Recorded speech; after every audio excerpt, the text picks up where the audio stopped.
What's up, guys? Welcome back or welcome to Sunday Sports Club with Allison Kuch, a podcast all about sports told by a woman, and that woman is me. Hi, guys. I'm your host, Allison Kuch, and joining me today is the Isaac Kuch. Should I just be the official co-host of this? I mean, it's kind of like it's the Huddle. Like this is. So welcome to the first episode of the Huddle. This isn't like the first episode of this podcast, but every Thursday we'll be coming out with an episode called The Huddle. And this is your up-to-date, juicy news where it's kind of like... This is like where we actually talk about what's going on in sports. Yes. Like you would listen to this podcast ahead of the weekend of football to know more about what's happening this weekend, what happened last weekend, what drama is happening in the football world. And that's why I brought Isaac on, because he's going to basically inform me of everything that I don't know. And I'm going to be your eyes and ears and ask the questions that you want asked. Although until I get signed, it's going to be hard for me to watch football. But I'm going to do it for the Huddle. You're going to do it because your wife. Well, and I do love football, and I love talking about it. So I will swallow my pride and watch every single game. But we're not Thursday. only talking about football. True. We're also talking about other sports. But, we'll probably emphasize on football because that's what everybody came here for last season. But we're going to introduce you into new sports. And speaking of new sports... We're going to have to learn too, though. Yeah, we're learning along the way. Yeah. You don't know everything? That's surprising. Yeah. You remind me. Can I get that in writing? This is the fourth time today. So actually, speaking of a different sport that's not football, the U.S. Open is happening. Yeah, I'm super confused by the U.S. Open. I feel like every other post that I've seen go up has been U.S. Open. Like from an influencer. We got invited to it. The only reason I know about the U.S. Open is because of influencers. I don't know anything about it. Yeah, I agree. I know it's tennis. Crazy. I don't know what the strategy is. Are they just inviting people? I mean, we got invited. Yeah. Well, either way, Which I don't know why they invited us. It's not like we're like into sports or anything. It is a big deal, though. I mean, it is like the biggest, other than Wimbledon. What's the other? See, we don't know that much about tennis. What's the main one? Okay. Anyways, that's happening. So the men's finals are happening on Sunday and the women's finals are happening on Saturday. In other news of other sports, the Paralympics are ending this weekend in Paris. And can we just talk about the fact that the social media... The social media for the Paralympics is super controversial. Super controversial. Wait, is it actually controversial or is it... Yeah, like... They're putting like very inspirational clips of people winning championships and like gold medaling and whatever, and they're putting like sounds to it that's like a joke, like shut the fuck up. Yeah, and it's like so, but it's like their stuff. They have tons of followers. Their stuff is going absolutely viral, but it's like when you go like on there, it's hard to watch. I'm just gonna show you real quick. And this can pause just so you can come back now with like an actual opinion. Okay. Because it's actually insane. Do you think this person is mocking them, or do you think he's actually putting inspirational music behind inspirational people? I think they're walking the line. We saw a couple of videos that aren't super intense, but it is close to being like, okay, let's. So you can confirm they had the chicken noise behind somebody winning? No, not the chicken noise, but. It's controversial. It popped up on my page because it's controversial. So you've seen people talking about that it's controversial? Yeah, people being like, have you guys seen the Paralympics TikTok? They need to be shut down. They have 4.7 million followers. How many does the Olympics have? Less. The Paris Olympics page definitely has less. Their video, I mean, I think it's cool. I mean, these athletes are crazy. Do you think it's bringing awareness in a way? In a weird way, yeah, it is. But the thing is, like, naturally, the person running their social media is like they know what they're doing. So that's why. Or they don't know what they're doing, and that's why this is happening. If they didn't, why only use sounds? Like, think about they're just putting sounds. I don't know. Whatever. Okay. I think it's a little weird. So why are we talking about the Paralympics? Well, it's ending this weekend. And another thing that I actually found really interesting is that the Paralympics, the gold medals have Braille on the back because the inventor of Braille was French. Wow. I feel like the medals should always have Braille on back for the Paralympics. Isn't that the point of the Paralympics for people who have disabilities? Oh, wait. So like bronze and silver don't have Braille? Yeah, do they not? That's kind of. Can we confirm that?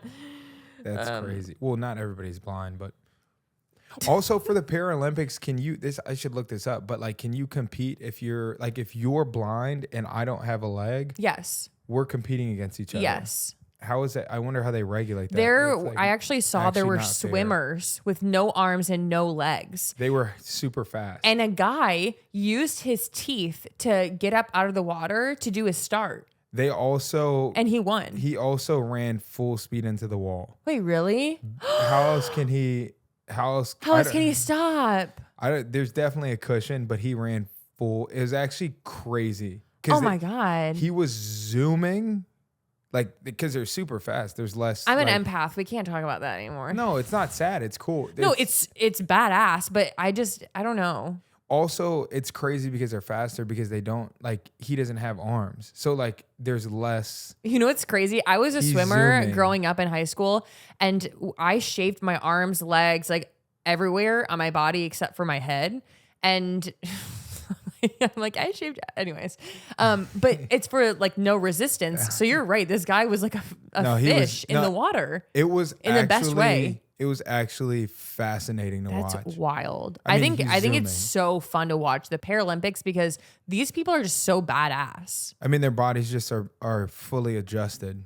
I mean, did you see the people who what's the jump where you jump into the sand? Do you know what that's called? Long jump. See, this is the point why Isaac's on these huddles, because I don't know what the long jump is. Long jump or triple jump. So I saw people who are blind do the long jump, and somebody stands in front of them and screams at them so they can use location. Sound waves. Not sound waves, Isaac. Wait, what is it called with a whale? Echolocation? Isaac, you're gonna get canceled. How is that? That's quite literally what you're using. No, it's not. They're not using echolocation. They're just using the sound to determine how far they are away from the jump. In other news, Josh Allen was voted the most overrated quarterback. Crazy. By other NFL players. Crazy. I get it. How are his teammates going to expose him like that? That's rude. I don't know how many of his teammates voted. None of them probably voted for him. Although I feel like this is giving Mean Girls Burn Book. They're all writing an anonymous poll. Yep, Josh Allen, most overrated. I mean, that's literally how it is. Mean. I wasn't in. Well, I don't really care if it's mean, but I'm just man, I think Josh Allen is good from a person who doesn't know everything about football. I know that's surprising. I would say he's a pretty good quarterback. I feel like there's a lot of other quarterbacks who are more overrated that haven't done anything. Yeah, I mean, I don't know. I think he gets a lot of hype. I think he is. Every year it's Josh Allen. I mean, look at his contract. He's super, super hyped up. What is his contract? We'd have to look it up, but I mean, he's a top. I think he's a top 5 paid quarterback. Interesting. Hasn't went to a Super Bowl. He's had a really, really good team. He's had one of the best receivers in the NFL year after year. Who? Stephon Diggs. And are they still together? Are they still dating? Yes. I'll leave it for the post-career talk, but I don't know how their relationship is. Do you think quarterbacks play better when they have a good relationship with the people who are catching the ball? Totally. Really? A receiver would tell you this. Receivers are your position. Receivers and cornerbacks are your prima donna positions. It just is what it is. So if there's drama in a locker room, it's going to be with a receiver or I feel like the two biggest heads in the locker room have to be a cornerback or receiver and a quarterback. Quarterbacks have big heads, but they're also the leader of your team. They know how to schmooze and play the game. It just is what it is. Yeah, but are you going to have a young quarterback go into a locker room and automatically be the leader of guys who have been in the league for 10 years? Absolutely. Look at Richardson from the Colts. He went in immediately, was a leader. I can go down a list of young quarterbacks. Was Justin Herbert? Purdy literally almost went to the Super Bowl second year. Herbert's leadership skills are very different. He was respectable because he was good and he had this humble demeanor, which helped him. But yeah, if you're a quarterback and you're first overall or something, you're expected to come in and be a leader for sure. That's so interesting because these young quarterbacks are going into these locker rooms with these old grown men. Men have kids that are 11 years old and you're freshly out of college. Hey, so I need you to run this play. Well, think about Bo Nix from Denver. Denver. He comes in, he's competing for a starting spot wins a starting spot, and then He's a quarterback. Is a quarterback, and now he has to be a leader. Isaac, you gotta, when you're talking about players, you gotta dumb it down. You're like Bo Nix, and I'm like, Bo Nix from where? And you're like, quarterback from the Broncos. But what I'm saying is, like, he has to be a leader over these other guys who might be better leaders than him, but he's got to run a team.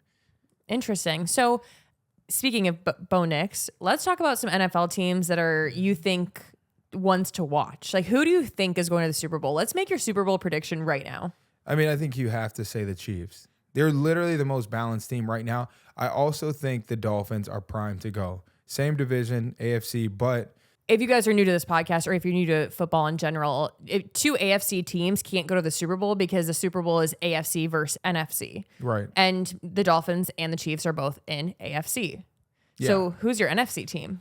I mean, honestly, I think you could have the exact same Super Bowl as last year. I think you could have the 49ers. Boo. No, it is what it is. I think the only question mark is, can Brock Purdy have another good year? Will Christian McCaffrey stay healthy? Like, if those things happen, there's 100% chance they're like a contender at the end of the year. Who do you think are some underdog teams? Teams that might not have been the best last year. I mean, you're not going to note the Lions, Isaac? That's kind of disrespectful to me. You know I'm a fan of the Lions. I don't know, though. The whole grit mentality, like they have a good team. Honestly, like if I'm deep diving. But they're missing Michael Badgley. They're missing Michael Badgley. That's literally one of our best friends. And Jared Goff, the quarterback for the Lions. If he plays well, they've got a good chance.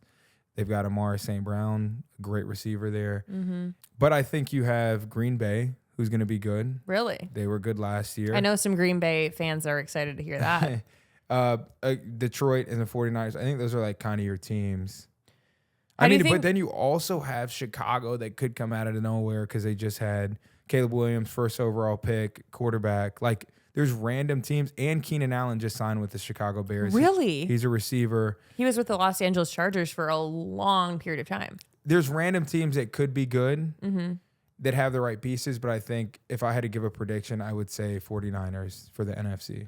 How do you think the Denver Broncos are going to do? I think the Broncos could be good, but they have three quarterbacks that are all starting caliber. Another great example is the Steelers because they have Russell Wilson and they have Justin Fields. Both relatively low paid.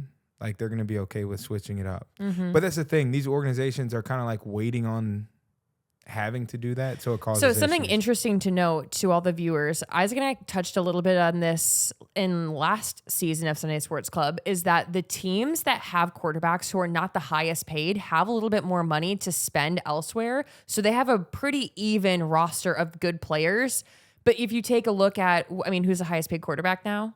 Joe Burrow, 5-year, $275 million. How much is he making per game? It's like $3 or $4 mil. $3 or $4 million a game, and people want to say that I'm out of touch. That's rude as fuck. No, he's making $4 million a game. But so this is what it breaks down to. Whatever $230 million divided by 18 is how much you have to spend on your team per game on salaries. So he's eating up like 25% of that. Yikes. Crazy. Better play well. Sounds like a problem for the Cincinnati Bengals. But the point... They have bigger problems. They have drama. But the point that Allie's trying to make is what happens is when you pay these quarterbacks, it makes it super complicated to pay other guys. Like your wide receiver. Or like your O-line. Free agent defensive end. So if you do have a cheap room, like the Pittsburgh Steelers, it's a win. Or the 49ers. Or the 49ers. They do. I mean, he's making... I don't even know if he's making $1 million this year. Oh, my gosh. His contract next year, though... Would you put him in the top... Oh, interesting. You could tell your boyfriends this. Like, when Brock Purdy comes up, you can be like, oh, he's going to be one of the top paid quarterbacks next year. You think so? 1,000%. If Brock Purdy goes to the playoffs, wins a Super Bowl, and isn't even making $1 million that year, that's pretty intense. I feel like that's controversial. I feel like that's not fair. They did. And then you have Joe Burrow, who's not, well, I mean, no offense, Cincinnati Bengals fans, but like y'all can go to a Super Bowl. But I'm just saying, like, you could have a quarterback making 300 times what another quarterback is making, and that quarterback is winning a Super Bowl. But guess who they just paid? Who? They just paid their left tackle. Wait, what team? Literally today, the 49ers. He just got a 3-year, over $80 million contract. That's a lot of money. Oh my gosh. So here's the thing. I need to train to be an NFL player. This is, again, ladies, this is why it's so important for you to know this when you talk about the 49ers with your armchair GM philosopher wannabe quarterback. Brad and Chad. When you guys are talking about the named Brad and 49ers, Chad. you can talk about how important it was for them to be able to play, for them to be able to pay Trent Williams, because that helps out Brock Purdy. He's only making $1 million this year. And Brock Purdy should be literally sacrificing his entire salary to Trent Williams. It's like this beautiful like thing. Also, it's beautiful. It is. It's like a perfect relationship for the organization. Who is their running back? Christian McCaffrey. Who you have a great running back that totally opens up your offense. Because if you're a defense, when you play them, you're like, oh my God, they have Christian McCaffrey. But then you're like, oh my God, they have this great left tackle that's going to give Purdy time to throw the ball. Oh my God, they have, whatever. So they're a good team. Yeah, they have a lot in their back pocket. And they have Deebo Samuel. Like, literally, they have a great team. Isaac's just showing us he knows football. We get it, Isaac. You know football. In other news, I am heading to the first 3 NFL games of the football season on a little transcontinental trip. I'm going to Kansas City, Brazil, and then to Detroit. So if you guys aren't following me on socials, Allison Kuch and everything, you guys can also follow Sunday Sports Club podcast on all socials as well, and I'll be posting there. I'm going to have some fun content. This is also my first time heading to an NFL game where my husband's not playing in said NFL game. It's like actually super depressing. Fun fact, they asked me to go on this trip. While you've been in your career, I went to Lions games growing up. Yeah. They asked me to go and I said no. Why did you say no? I mean, I know because I'm a grown man. I'm not about to be like trying to get on a team and be like at a game fanboy. I just refuse. Yeah. I graduated from high school and I'm still hanging out watching the high school football games. Like, it's weird. Yeah. Like, if I retired, sure, I'm in there. I'm going to grab a drink. I'm going to be in there hanging out. Now, I'm going to be doing push-ups during the game. Yeah. It's funny because I'm going with NBC and they were like, oh, if you do you want Isaac to be able to come to the game? And I was like, Isaac's not going to want to be in the city of Detroit while I'm at that football game. You're going to be at my parents' house, hanging out with Scotty and just watching the game. Maybe you're not going to be watching the game. You'll be watching the game. I know you're a good sport in that way. There's a lot of just bad blood watching a Detroit Lions game for people that are in my circle. Anyways, we love the Detroit Lions. So we do, but yeah. Yeah, a different podcast episode for a different day. So I hope you guys enjoyed this week of the Huddle, and I hope you are looking forward to learning more about football in this capacity. If we were talking over your head, just let us know, and I will dumb it even dumber down. That sounds really mean, but are you calling your listeners dumb? No, but if you would ever buy the book Sports for Dummies, and then this is your podcast. So I hope you guys enjoyed this episode of The Huddle. Be sure to follow me on all my socials and all of Sunday Sports Club podcast socials. And I guess if you're feeling generous, you can give Isaac a follow. If you find Allie, you'll find me. So I hope you guys enjoyed, and I look forward to talking and seeing you guys on Sunday and Thursday. See you soon.